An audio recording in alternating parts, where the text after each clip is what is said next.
Hey, what's happening? I got a surprise video tomorrow, 2 or 3 anyway. I'm going to show you something really neat and cool. And people have asked me about longer telephoto lenses, and of course, when you talk about that, you're talking about some serious money. It's not this lens. This is the winner of the year for 2015 best lens, at least my vote anyway. The Tamron 15-30 f2.8. Silk, Sex, and Sugar. Obviously, this is a wide zoom. It is a big honking lens. But compared to the two lenses I'll show you tomorrow, one of which I've owned twice before in the past 20 years, and I wished I'd hold on to it, but I own it again. It's a 300mm f2.8, but the other lens is even bigger, and they're both giant honkers, and they're so big that they make this lens, this big lens, look like a lens cap by comparison, a body cap. We're talking about, the height of this lens. We're talking about here and then here.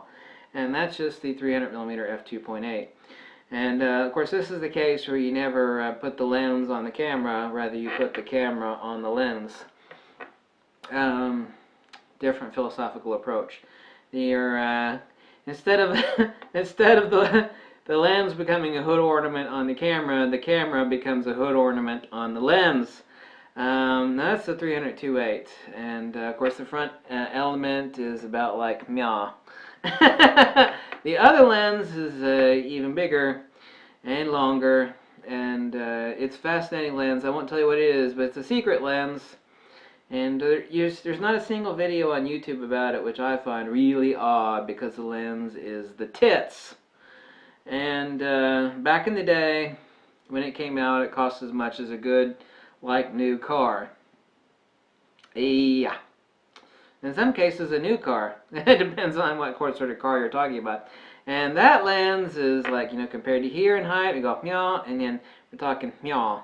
So you're talking about a lens about like that long, and the front element is like meow. It's like, yeah. Gigantic.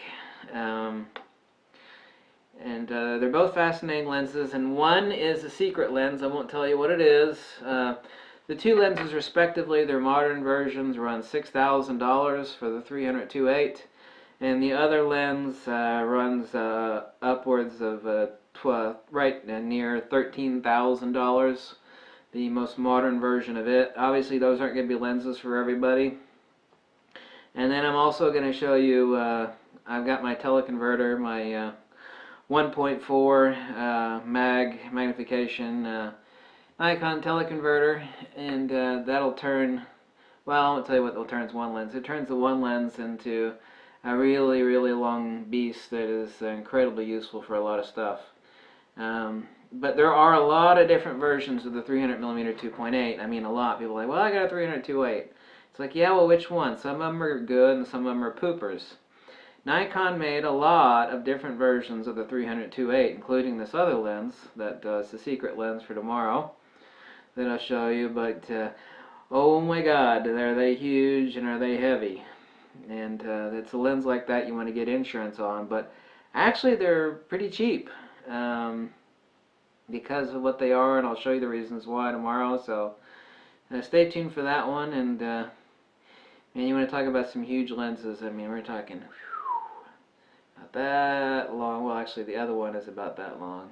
You're talking near to there with the front element like that.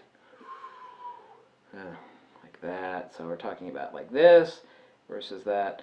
Fascinating lenses. Certainly not the lenses for everybody, but I can't wait to get my old lens back, my 300-2.8, because I have owned, I know I've used 5 or 6 different 300-2.8s, and I've owned 2 copies of this particular version of 300-2.8, which is an AIS version, and I'll tell you why it's so useful. I'll wait for the video on that one, but those are coming tomorrow, and then we'll talk about having some fun with those suckers. Now let me know if you got any questions, and sorry I took up your time. I am a little frazzled at both ends from burning the candle at both ends. Thanks for watching. Catch you later. Bye.